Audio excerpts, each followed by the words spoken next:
I stumbled across something very interesting the other day. I realized that several years ago, back in 2012, a year after my father had passed, I was visited by a being who gave me a key. I didn't think much about it until just a moment there last night. And I said, that's very peculiar that it happened on my father's 1-year anniversary of his death, that this being visited me. Back in the days, sometime in 2011, I had some unusual spike in my awakening, and I began writing a lot. I must have written many hundreds of pages, and I started a blog, and I started a Facebook group that was stolen from me. And I eventually, after 3 years of doing this, my certain family members started to become very irritated with me and didn't like, I guess, that I was moving towards this stage of enlightenment. And so I had to take everything down.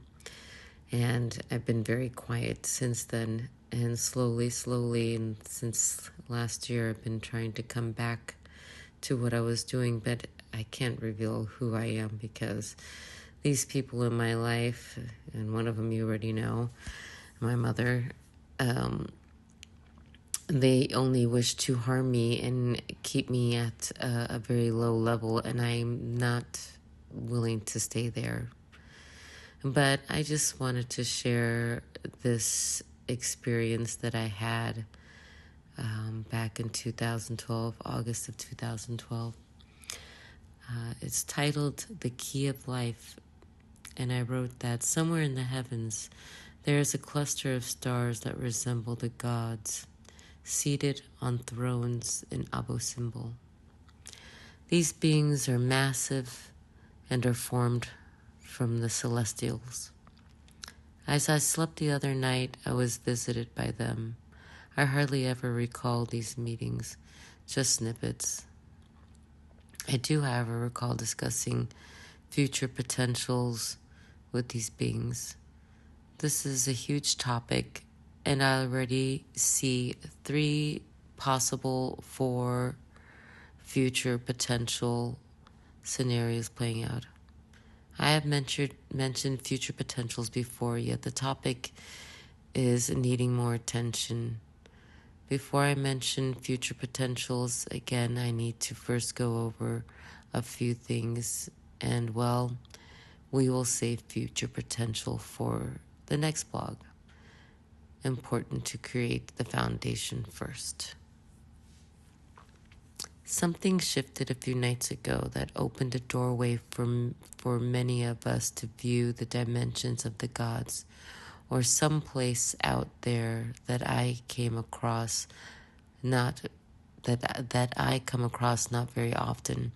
However, the presence is here and will remain.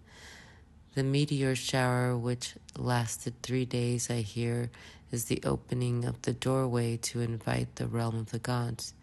Yet I have to go back a week or more ago when I had the reading done. I recall Rosalie asking me if I had an ankh. I told her I used to, yet it was buried with my beloved Tabby, who died about 13 years ago. Oh, a second. There. She felt I should go get one. I wrote it down, yet never got to it knowing I should do so soon. Meanwhile, I'm watching something strange unravel around me regarding the 15 emerald tablets. It was quite the discussion, too, on Facebook when a link was posted days ago mentioning it. Legend is the piece that is missing off the Great Pyramid is beneath the Sphinx. This piece has the potential of traveling through time. Actually, it does far more than that. All of a sudden, I feel I'm in it, like right this moment as I'm writing this. It swirls and it creates a downward pull to raise itself. Taurus, yet energy flowing down from the crown chakra to the root and over. Let me focus again. So I mentioned this some time back. We have been creating these pyramids for months. In fact, the completion was weeks ago, and now it has transformed from a pyramid to a Merkara, and now to liquid light bodies. Go back and read all the blogs from May to present. The construction was slow, yet we began with the 4 elementals and the 5th being us. Many of us do not require this device under the Sphinx. It's the ones who refuse to dig it up and or hide who do require it. If you feel otherwise, remain there. Important you feel what is true to you. This, however, I see playing out as part of future potential, so I am to share. Let me continue. So last night during group meditation, I had quite the experience. As soon as the meditation began, I felt my soul transform to an eagle and fly off. I thought it kind of silly and ignored the image and continued going deeper into meditation. During the process, I was thinking maybe I should forget about it. I'm not really into it tonight.